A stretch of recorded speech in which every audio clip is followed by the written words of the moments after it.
Grok-4 is still relatively primitive when it comes to tool use, especially compared to the advanced systems already in use at Tesla or SpaceX.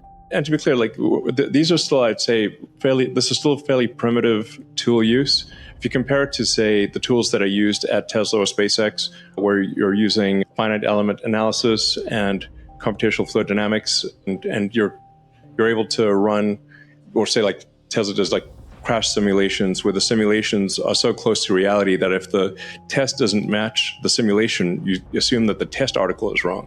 That's how good the simulations are. So Grok is not currently using any of the tools that a company would use, but that is something that we will provide it with later this year. So we'll have the tools that a company has and have very accurate physics simulator. Ultimately, the thing that'll make the biggest difference is being able to interact with the real world via humanoid robots. So you combine Grok with Optimus, and it can actually interact with the real world and figure out it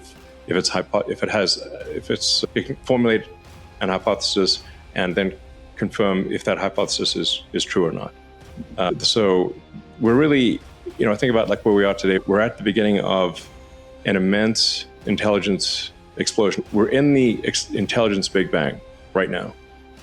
And the most interesting time to be alive of any time in history. Now, that said, we need to make sure that the AI is a good AI. The thing that I think is most important for AI safety, at least my biological neural net tells me, the most important thing for AI is to be maximally truth-seeking.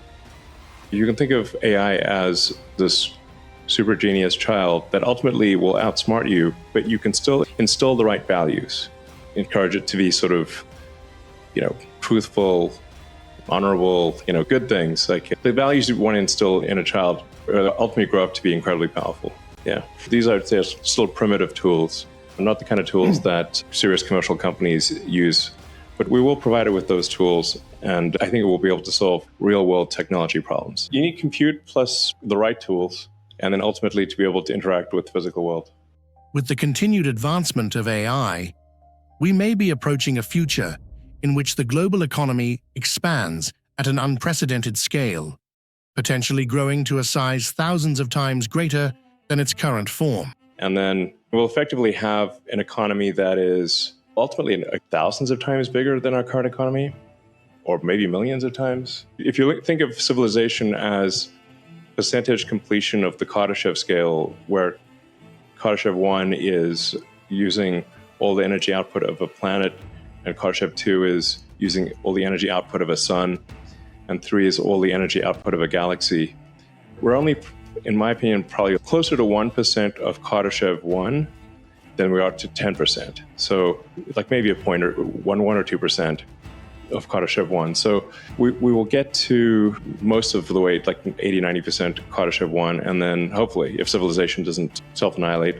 The actual notion of a human economy, assuming civilization continues to progress, will seem very quaint in retrospect. It will seem like sort of cavemen throwing sticks into a fire level of economy compared to what the future will hold. It's very exciting. I've been at times kind of worried about this seems like it's somewhat unnerving to have intelligence created that is far greater than our own. And will this be bad or good for humanity? I think it'll be good. Most likely it'll be good.